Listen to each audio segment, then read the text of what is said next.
Et je veux dire, je suis très très heureuse de recevoir Tila Rudel qui a fait un travail admirable avec accompagné de nombreux collaborateurs. Donc ici, on va faire d'abord les dames. Alexandra Schwarzbach, Daniel Scheck, Emmanuel Moses, Nicolas Weil. Sylviane Goldberg. Voilà, Sylviane Goldberg. Non, pas lui. L'éditeur de cette merveilleuse collection est là, Jean-Luc Barré, qui a vraiment la collection bouquins. C'est une collection magnifique, franchement. Et je pense qu'avec ce livre, c'est pas un guide qu'il faut pour aller à Jérusalem. C'est ce dictionnaire qui est à la fois histoire, promenade. Moi, ça m'est arrivé de partir justement à New York. Je suis partie avec le bouquin. Et là, pour aller à Jérusalem, je pense que c'est vraiment le livre qu'il faut prendre. C'est mieux qu'un guide. C'est bon. À qui va commencer? C'est Dani. Alors, moi, je vais commencer. Oui. Bon, il suffit de penser au terme hiérosolomitain pour comprendre à quel point la vie d'un habitant de Jérusalem est compliquée. C'est-à-dire trouver un mot, un terme aussi complexe pour décrire une personne qui habite une ville ou qui est née dans une ville, il faut le faire. Je pense que je suis le seul sur ce plateau à être d'origine de Jérusalem. Et même si, comme tout bon hiérosolomitain, j'habite aujourd'hui à Tel Aviv, et que j'ai quitté la ville, en gros, il y a une petite quinzaine d'années, c'est quand même moi qui vais me faire le porte-parole des gens qui sont restés, des habitants de Jérusalem. Vous allez lire dans le livre et vous allez entendre peut-être de la bouche de nos intervenants beaucoup de choses sur la dimension spirituelle, historique, unique, la volonté d'universalisme, d'universalité de la ville de Jérusalem. Beaucoup de choses qui, comme moi, comme tous mes autres compatriotes de Jérusalem, nous remplissent de beaucoup de fierté. Faut le dire, des millénaires d'histoire sur le dos, c'est quelque chose qui est quand même assez extraordinaire. C'est pas quelque chose qu'on peut laisser passer comme ça facilement. Mais je dois vous dire aussi que nous ressentons un certain agacement par rapport à cette dimension tellement unique de la ville. Parce que nous avons souvent le sentiment que dans toute cette pagaille religieuse, spirituelle, historique, politique, sécuritaire, les gens qui doivent vivre là-bas, gagner leur vie, éduquer leurs enfants, aller d'un point A à point B, sont un peu oubliés dans tout ça. Et donc, souvent, ce qui manque dans la description de Jérusalem, c'est la dimension d'une ville qui vit, qui a des centaines de milliers d'habitants, qui a des entreprises, qui a énormément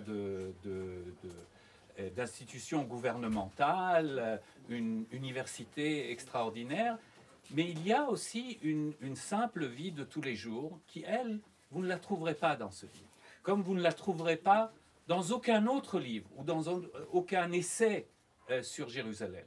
Et on peut peut-être le comprendre, parce que ce n'est pas ça qui intéresse, c'est des choses qui existent dans toutes les villes du monde. Ça ne donne pas la dimension unique que nous connaissons à Jérusalem.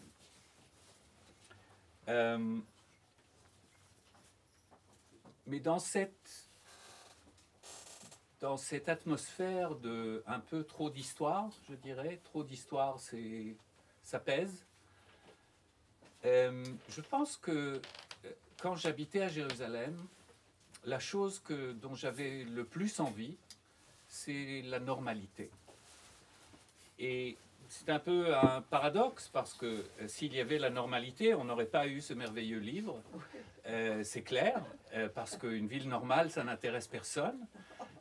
Mais pour vous dire simplement qu'il y a un peu une contradiction entre ce qu'est la ville aux yeux du monde, aux yeux du regard extérieur de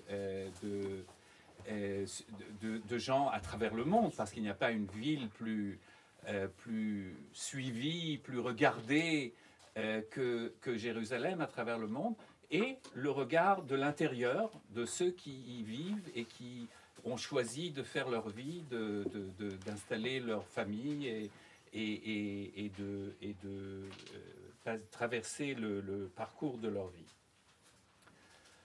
Clairement, je ne suis pas dupe.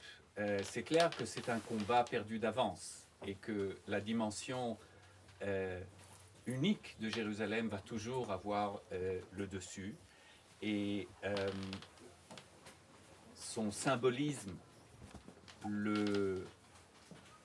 les difficultés politiques, ces combats politiques sans fin, ces contradictions à la fois internes et externes, la violence qui existe malheureusement depuis longtemps, c'est ça qui va faire en définitive l'image de cette ville. Bien sûr, on trouvera à Jérusalem, même aujourd'hui, des traces de Tehillah, de Shai Agnon, et des traces de la Jérusalem de Amos Oz. Ça se trouve, évidemment, mais il est clair et triste de constater que les questions de souveraineté, les questions de survie, les questions de nationalisme, de clivage prennent la plupart du temps le dessus. Et les bagarres sur le Shabbat, et les bagarres sur les pancartes publicitaires où les femmes sont absentes, toutes sortes de phénomènes un peu particuliers d'une ville 3 fois sainte, mais 300 fois trop aimée. Trop aimée. Il y a trop de gens qui l'aiment trop de manière irraisonnable, de manière trop passionnelle, et qui sont prêts, et qui ont été prêts pendant des millénaires à faire des choses particulièrement horribles au nom de cet amour. Ce n'est pas au goût de tout le monde de vivre à Jérusalem. Des fois, j'avais l'impression que l'air est dense dans cette ville. Ce n'est pas vraiment de l'air, c'est-à-dire il faut un effort pour avancer dans l'atmosphère de cette ville. Le poids de ces millénaires d'histoire sur les épaules, comme je viens de le dire, c'est quelque chose d'assez difficile à porter, mais en définitive, il faut reconnaître, il n'y en a pas une autre comme Jérusalem. Moi, j'adore Tel Aviv et je vis à Tel Aviv et c'est une ville magnifique, mais il y a d'autres villes qu'on peut comparer à Tel Aviv. Il n'y a aucune ville au monde qu'on puisse comparer à Jérusalem. Et je pense que c'est la raison pour laquelle il faut remercier Tila pour avoir pris ce défi pour produire un ouvrage vraiment époustouflant de largeur, de profondeur et d'imagination pour une description d'une ville qui va depuis quasiment la préhistoire jusqu'à nos jours, avec des regards très particuliers. Je vais te laisser la parole, Tila, pour expliquer un petit peu le parcours qui t'a amené à faire ce livre. Pour te lancer un peu, je citerai une phrase que j'ai beaucoup aimée de la préface d'Olivier Poivre d'Arvor, qui dit « Il faut être très fou, très croyant, ou tous les deux, pour aimer Jérusalem. » est-ce que tu es très fou, très folle, très croyante ou tous les deux? Je pense que je suis ni folle, ni croyante. En tout cas, pas dans le... Je ne pense n'être ni folle, ni croyante. Croyante dans l'acception du mot qu'on a d'habitude, c'est-à-dire religieuse. Je ne suis pas religieuse. Je crois en la culture juive, la tradition juive, mais je ne suis pas croyante au sens où on pourrait le croire. Donc, n'étant ni folle ni croyante, j'ai quand même grandi à Jérusalem. J'y ai vécu 13 ans. Donc, je connais bien la ville et je l'aime, même si aujourd'hui je vis à Tel Aviv, en effet, comme toi. L'idée du livre revient à Jean-Luc Barré, mon éditeur, ici présent, que je remercie, qui a eu la bonne idée de venir me proposer de faire ce livre. Et je ne l'ai pas fait toute seule. Hein. Nous sommes de nombreux contributeurs. Certains sont ici autour de moi, comme j'ai commencé par Alexandra Schwarzbrod, dont j'ai pris un extrait de son polar Adieu Jérusalem. Sylviane Goldberg, qui a écrit une promenade sur la Jérusalem du Moyen-Âge. Nicolas Weil, qui a écrit sur la Jérusalem chrétienne, alors qu'il connaissait plutôt la Jérusalem juive. Et Emmanuel Moses, qui a écrit une belle promenade sur Jérusalem la nuit, et qui a traduit aussi, entre autres, Tehillah d'Agnon, dont il y a un extrait dans l'anthologie. Donc je vous dirais juste, voilà, j'ai grandi à Jérusalem, je pense connaître bien cette ville, et j'ai voulu que ce livre soit une sorte de lieu virtuel où se rencontrent toutes les cultures, toutes les religions, tous les peuples qui ont ancré leur légitimité à Jérusalem et dont c'est le berceau. Ils ne se rencontrent pas forcément tous dans la vie, ils ne s'aiment pas forcément tous, mais en tous les cas, ils sont présents dans ce livre. Il y a des textes chrétiens, des textes juifs, des textes d'Israéliens, de Palestiniens. Donc, je ne sais pas si la paix arrivera un jour sur cette ville, mais en tous les cas, tous les ingrédients sont réunis dans cet ouvrage. Juste quelques mots sur la collection Bouquin. C'est une collection. Les monographies de ville chez Bouquin sont toutes construites de la même manière. Il y a une partie histoire que j'ai confiée à 4 historiens français. Je me suis dit, voilà, ils sont hors du coup, hein, hors du conflit. Et ils sont chercheurs au CRFJ, qui est l'antenne du CNRS à Jérusalem. Donc voilà, leurs textes, ils en sont responsables, mais ils sont en tous les cas des historiens et des chercheurs reconnus. C'est Vincent Lemire, Yann Potin, Julien Loiseau et Catel Berthelot pour la partie de l'Antiquité. Il y a ensuite une partie promenade, et c'est là où on peut avoir une lecture plus horizontale et une entrée plus aléatoire dans la ville, parce que ces promenades, elles sont écrites au gré des affinités de chacun, de mes amitiés, de mes connaissances.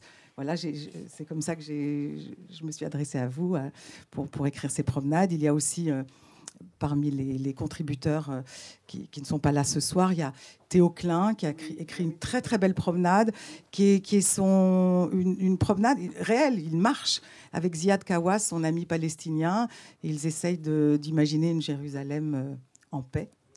Il y a Clémence Boulouk qui est aujourd'hui à New York et qui a voulu raconter le portrait de Myriam Hari, qui était une juive protestante, une romancière qui avait né à Jérusalem. Il y a Dominique Bourrel qui a raconté la Jérusalem intellectuelle allemande dans le quartier de Rehavia, que ce soit Scholem, Buber. Il a raconté toute cette communauté intellectuelle à Jérusalem depuis les années 20. Il y a aussi Olivier Tourny, qui était le directeur du CRFJ, mais qui est un musicologue qui a travaillé sur les musiques éthiopiennes à Jérusalem. C'est une très très belle promenade.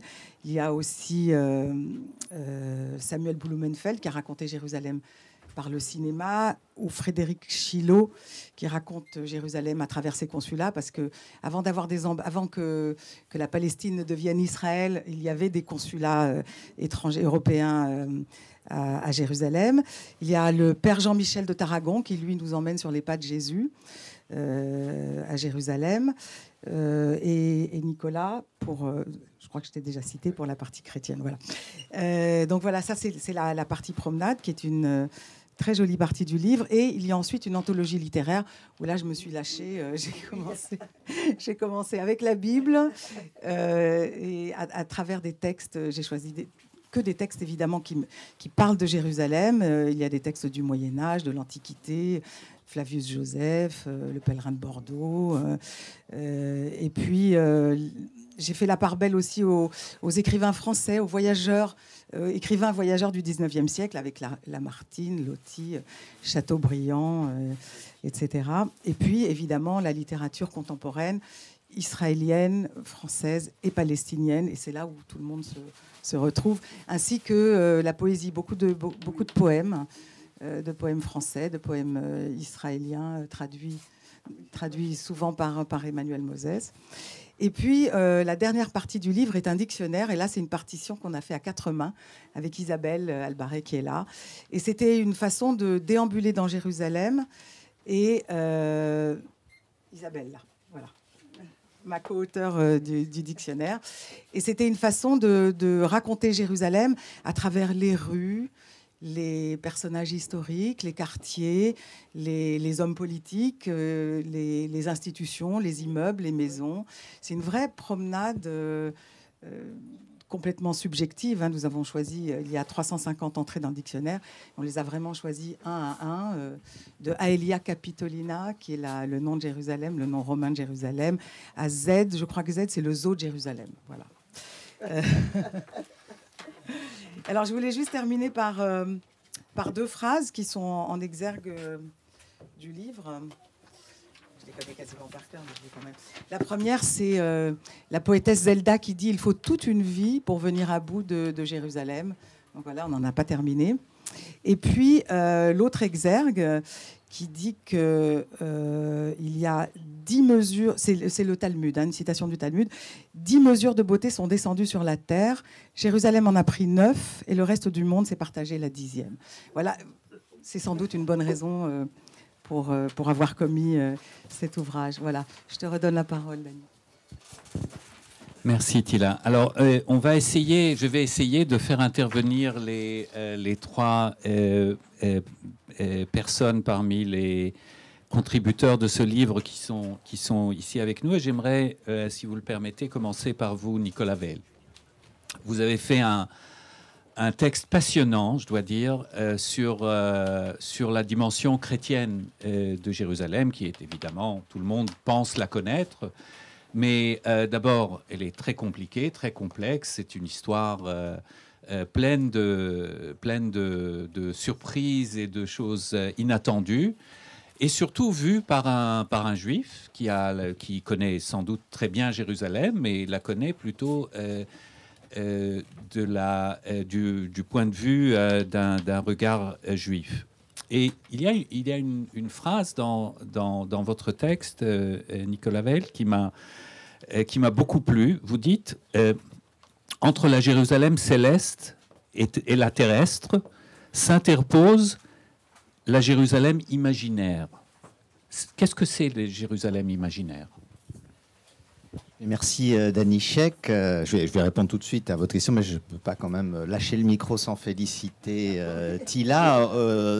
On vient et son équipe, bien sûr, on vient de réciter la paracha qui concerne la grossesse et la naissance de Jacob et Ésaü, et l'enfantement de cet ouvrage était aussi douloureux que celui de... Donc on ne pouvait pas ne pas y faire allusion. Et en tout cas, pour ce que j'ai essayé de faire, ça a évidemment du sens, puisque j'ai essayé de faire dans ma promenade cette espèce de petite confrontation, donc là, en l'occurrence extra-utérine, entre Jacob et Ésaü. Alors donc, pour répondre à votre question, c'est que j'ai eu l'impression, en fait, que Jérusalem, j'ai essayé de travailler sur l'oubli. C'est une ville qui est saturée de mémoire, mais aussi d'une certaine manière, d'oubli. D'ailleurs, comme je le rappelais à Attila, elle n'est pas mentionnée dans la Torah. Sinon par allusion, bien sûr, on dit que le mont Moria, c'est l'actuel plateau du Temple. On parle des Jébuséens, souvent énumérés avec d'autres. Mais dans les 5 livres qui sont le code et la référence du judaïsme, Jérusalem n'est pas mentionné. Donc on peut dire que, pour reprendre votre appel à la normalité, qui d'ailleurs serait lui-même à interroger, qu'est-ce que ça veut dire de vouloir être normal? Je crois que tout le monde a compris. Quand vous comparez la vie à Jérusalem, le contraire. Eh bien, d'une certaine manière, par rapport à cette normalité qui, pour le judaïsme et la Torah, déjà, Jérusalem, la Jérusalem terrestre, en tout cas, effectivement, une baisse de régime. Alors, et donc cet oubli de Jérusalem, c'était mon propre oubli, ou l'oubli de ceux qui ont guidé mes premiers pas dans cette ville, où j'ai d'ailleurs un peu vécu, mais évidemment que je connais moins bien que Tila et d'autres. C'était la Jérusalem chrétienne que j'ai découvert avec émerveillement, mais très tard. En fait, en compagnie d'une chrétienne qui voulait aller à Jérusalem, mais pas du tout pour voir ce qu'on y voit d'habitude, mais qui voulait aller voir le Saint-Sépulcre. Bon, ça, je le connaissais, la grotte de la Vierge, le jardin de Gethsémani. Et donc, j'ai fait cet itinéraire, qu'avaient fait beaucoup de pèlerins avant moi. Et du coup, je me suis intéressé à cette fraction oubliée de l'histoire de Jérusalem et même du paysage de Jérusalem, qui est complètement dominée, et plus encore aujourd'hui, par la confrontation entre l'islam et la Jérusalem juive. Et donc, d'une certaine manière, c'était une expérience de décentrement, à la fois littéraire et réel, que j'ai voulu relater dans ce petit texte. Et je crois que c'est très important pour comprendre un petit peu ce qu'il y a d'oublié aussi à Jérusalem, parce que c'est une chose qui me fascine. Tu parlais de Aelia Capitolina, mais effectivement, pendant 2 siècles, la ville a porté ce nom au point que il y a... Plus que ça. Au moment de la conquête musulmane, c'était Ilia. Ils ont gardé Aelia, ils ont gardé Oui, Ilia. c'est vrai, mais disons que... bon, là, on peut contester, parce que disons que Jérusalem a retrouvé quand même son nom sous Constantin, mais enfin, si. C'était même pas sur les... Bon, en tout cas, un gouverneur de Césarée, donc pendant des siècles, je cède devant l'université, mais en tout cas, les pèlerins l'appelaient quand même Jérusalem. Et disons qu'au bout de 189 ans, le temple de Jupiter, qui avait été élevé à la place du Saint-Sépulcre, a été retransformé en église. Donc on peut dire que ça fait une petite rupture. Et également, aujourd'hui, la Jérusalem chrétienne est quasiment... évidemment pas oubliée, elle est très présente pour ceux qui se promènent dans la vieille ville et très active aussi au niveau des évangélistes protestants qui l'investissent. Mais néanmoins, elle est discrète, elle a cette présence discrète que moi, j'imaginais celle des Juifs pendant toute la période, la très très longue période, où les Juifs n'ont pas été ni majoritaires ni souverains sur la ville ou sur une partie de la ville. Je n'entre pas dans ces débats. Alors, je voulais... C'est pour ça que j'ai salué cette entreprise qui a été celle de Tila, de restaurer cette diversité, cette pluralité, et non pas par l'amour du pluralisme un petit peu simpliste, mais parce que ce livre nous invitait et nous invite, dans la diversité de ses contributions, à ce décentrement essentiel qui doit être celui de notre regard sur la ville. Merci beaucoup. On va peut-être revenir encore un petit peu à l'histoire chrétienne. Emmanuel Moses, poète, écrivain, traducteur, que beaucoup d'entre vous connaissent, sinon personnellement, à travers ses nombreux écrits. Vous avez choisi de faire une promenade nocturne à Jérusalem en forme d'une lettre à un personnage qui mérite une explication. C'est-à-dire, qu'est-ce qu'il vient chercher dans cette galère? Vous écrivez à l'auteur latino-américain Juan Carlos Onetti, et qui, selon vous, n'a jamais mis les pieds à Jérusalem. Alors, ça, c'est la première question. Pourquoi ça? Et puis, je suis obligé de mentionner le fait que vous... un des lieux que vous décrivez, c'est le fameux et défunt bar-restaurant Fink, qui, pour des gens qui ont connu Jérusalem depuis toujours, c'était un haut lieu. Il n'y en avait quasiment pas de restaurants acceptables à Jérusalem ou des endroits où on aurait envie de boire un verre. C'était vraiment un...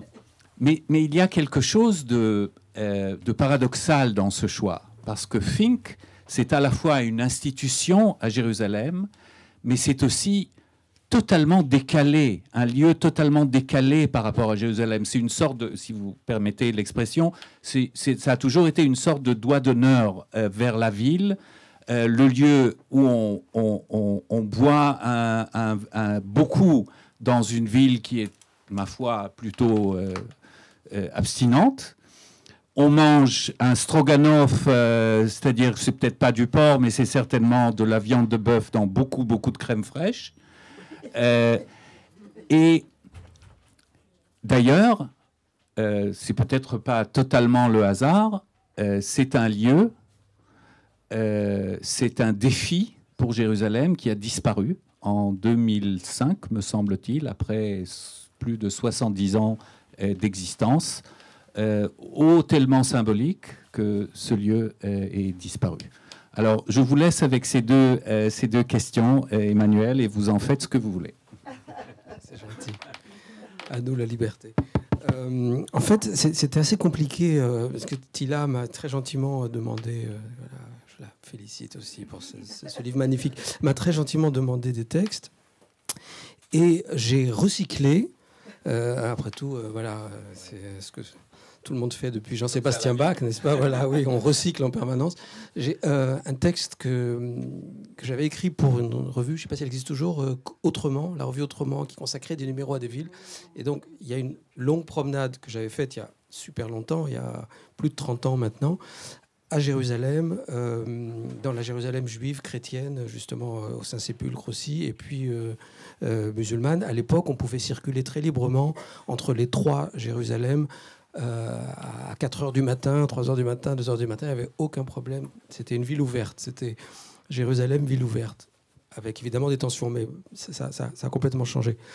Et Tila m'a dit, bon, mais c'est très bien de reprendre ça, mais il faudrait que tu ajoutes quelque chose de plus, voilà, de plus récent, disons, pour le numéro, pour cette anthologie. Et j'ai donc pensé à cette lettre écrite à cet écrivain qui m'accompagne et que j'accompagne depuis longtemps.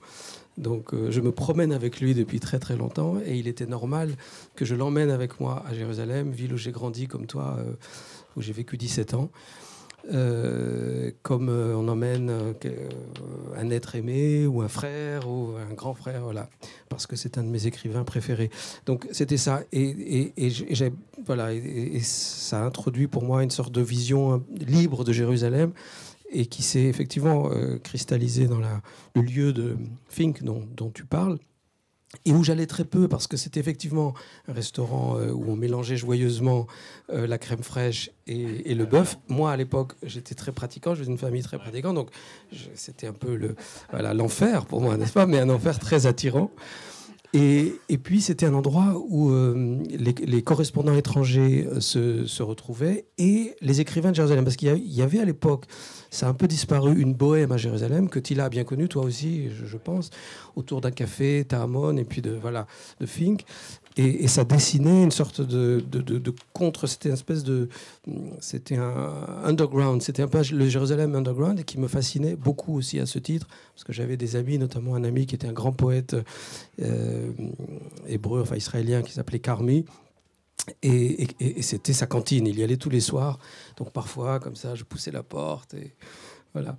Et je retrouvais Karmi et d'autres poètes et d'autres écrivains parce que j'étais fasciné par cette vie de bohème de Jérusalem qui, elle aussi, a disparu. Il n'y a pas que le restaurant, tout ça a disparu, voilà, a été englouti, disons. Ça a migré à Tel Aviv. Et ça a migré à Tel Aviv. Mais c'était autre chose. Il y avait à Jérusalem quelque chose de très, très, très particulier. De très particulier. Voilà, comme tu sais, j'avais eu la chance, à l'âge de 14 ans, j'ai raconté ça à beaucoup d'amis, de rencontrer par ma mère un collectionneur qui était un très grand éditeur, typographe, qui s'appelait Moshe Spitzer. Je ne sais pas si le nom vous dit quelque chose. Bon, voilà. Et Spitzer avait été un ami d'enfance de Kafka, donc j'allais le voir le Shabbat, le samedi, et il me racontait des anecdotes sur Kafka, des anecdotes extraordinaires. Voilà. Donc ça, c'était le Jérusalem que j'ai voulu un tout petit peu restituer sous forme de lettres. J'ai trouvé très beau le choix de faire une promenade nocturne parce que c'est une dimension de Jérusalem qu'on connaît rarement parce qu'on vient visiter Jérusalem le jour et puis on rentre à Tel Aviv pour faire la fête, pour dîner, et donc, mais il y a un charme extraordinaire dans Jérusalem la nuit, surtout à certaines périodes de l'année. Les périodes des fêtes juives avec les musiques tellement diverses et touchantes qui emplissent l'air.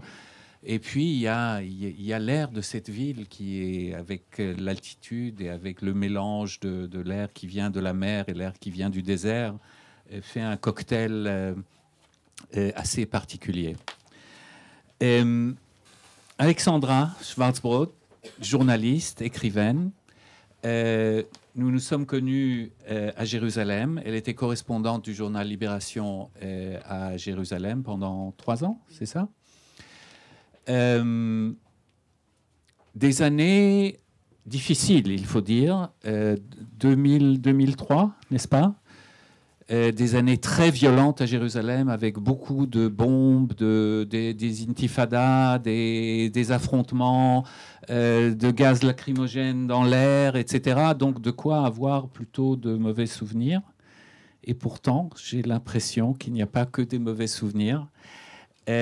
Alexandra a contribué un extrait de 2 romans qui sont placé à Jérusalem, le premier qui s'appelle Balagan et qui est sorti tout de suite avant ton départ ou tout de suite à ton retour, et le deuxième quelques années plus tard, dont l'extrait, et tu nous expliqueras un petit peu ce que tu veux sur le livre et sur les souvenirs que tu gardes de cette ville. En tant que journaliste, je sais que c'était très éprouvant, cette période. Oui, d'autant que j'avais 2 enfants petits et que, voilà, qui n'avaient rien demandé à personne et qui se sont retrouvés dans ce chaudron et avec des moments parfois tendus et même violents, puisqu'un jour il y a eu un attentat sur le chemin du lycée français où ils venaient juste de partir et j'ai entendu la bombe et là, cette seconde-là, je me suis dit mais finalement pourquoi je suis là, pourquoi je les ai emmenés là, parce qu'à cette seconde-là, ils pouvaient aussi bien être morts puisque ça correspondait à peu près au délai où ils étaient partis. Et puis finalement, voilà, je suis restée et aujourd'hui, je suis restée et puis je suis rentrée à Paris malheureusement, mais ça je l'écris, je crois que c'est dans Balagan, Balagan qui est un mot que j'adore, hein, qui veut dire, je pense que la plupart d'entre vous, vous connaissez tous l'explication de Balagan, c'est en gros le bordel, le foutoir, la pagaille, ça concerne aussi bien un embouteillage qu'un drame, enfin voilà. Et c'est un mot qu'on entend partout, d'ailleurs aussi bien chez les Israéliens que chez les Palestiniens. Les Palestiniens l'emploient aussi. voilà, Jérusalem, pour moi, je connaissais très peu Jérusalem quand j'y suis arrivée. Je pensais arriver à un moment, c'était donc en 2000. Je ne sais pas si vous vous souvenez de 2000, mais c'était Camp David. On devait annoncer un État palestinien. Je me souviendrai toujours de cette date, le 15 septembre. Donc je suis partie galvanisée, excitée, en me disant je vais assister à un moment historique. Qui est un accord de paix.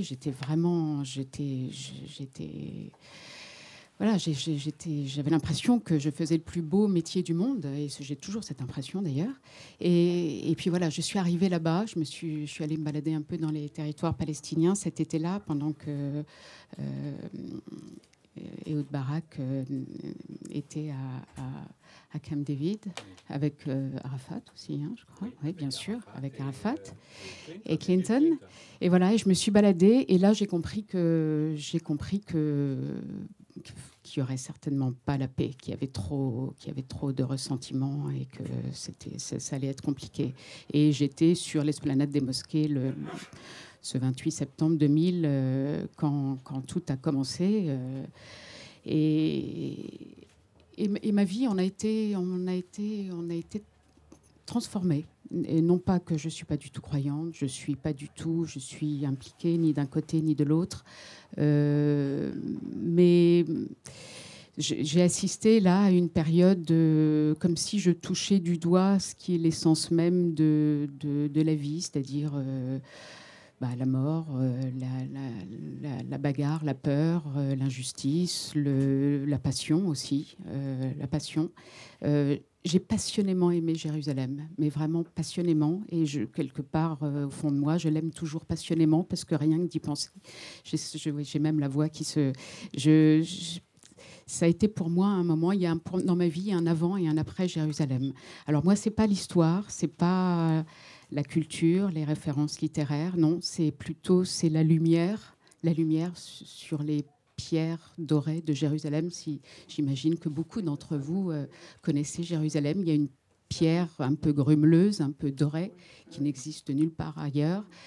La lumière, ce ciel très, comme c'est en hauteur, c'est souvent un ciel d'un bleu très pur.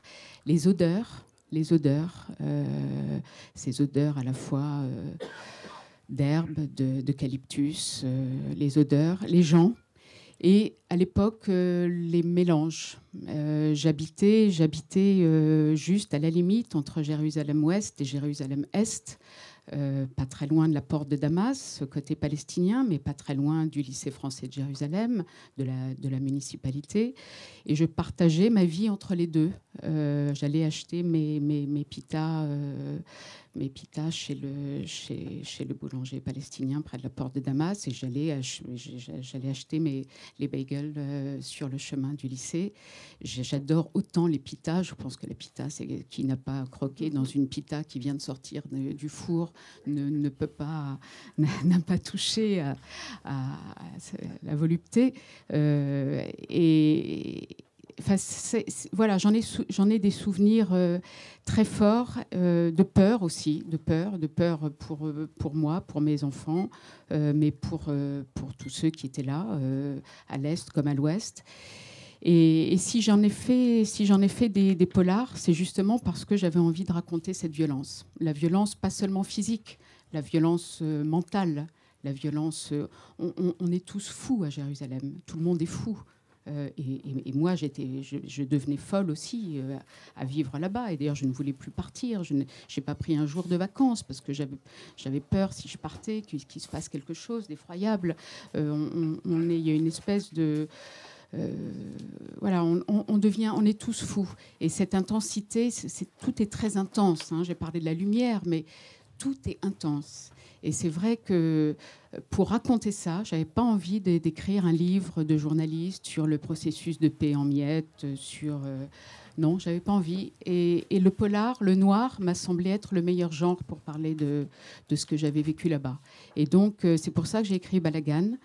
C'est pour ça que j'ai écrit Adieu Jérusalem. J'ai écrit aussi Le songe d'Ariel, puisque j'ai voulu une fois rentré à Paris, imaginer qu'Ariel Sharon, qui était alors dans le coma, se réveillait et voyait le monde autour de lui avec d'autres yeux que ceux qui, avant de tomber dans le coma. Bref, je n'arrivais pas à couper le lien avec Jérusalem. Et le roman noir m'a permis de raconter toute cette violence que j'avais ressentie et qui m'a à la fois nourrie et transformée. Voilà. Donc, je suis très heureuse qu'un petit bout de ce roman soit dans cette anthologie. Merci. Merci, Alexandra. En fait, on peut résumer ce que tu as dit par une phrase de ton livre. Tu dis de Jérusalem, c'est la seule ville qui permet en une même soirée de partager la table de Dieu puis celle du diable.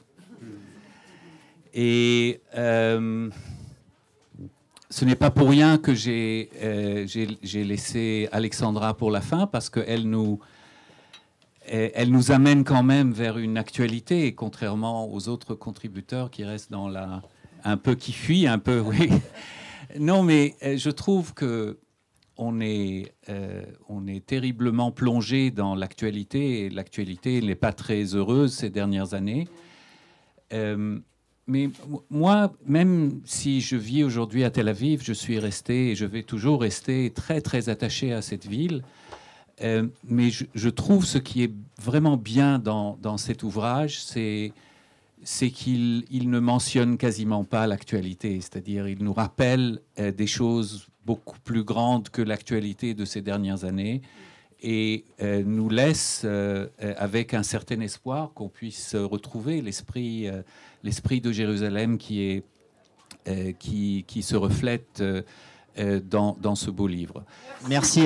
Pardon, c'est une chose que je voulais dire et Alexandra a bien évoqué les paysages enfin tous d'ailleurs, les paysages de Jérusalem. Je voulais juste précisément rejoindre l'actualité en alertant l'assistance sur le fait qu'il est question de construire un téléphérique entre la cinémathèque et le mur des Lamentations, enfin l'esplanade du mur, voilà, donc qui risque aux yeux de beaucoup, dont les miens, de défigurer le paysage qui est déjà pas mal abîmé de la ville. Donc voilà, je livre cet élément de scandale à la...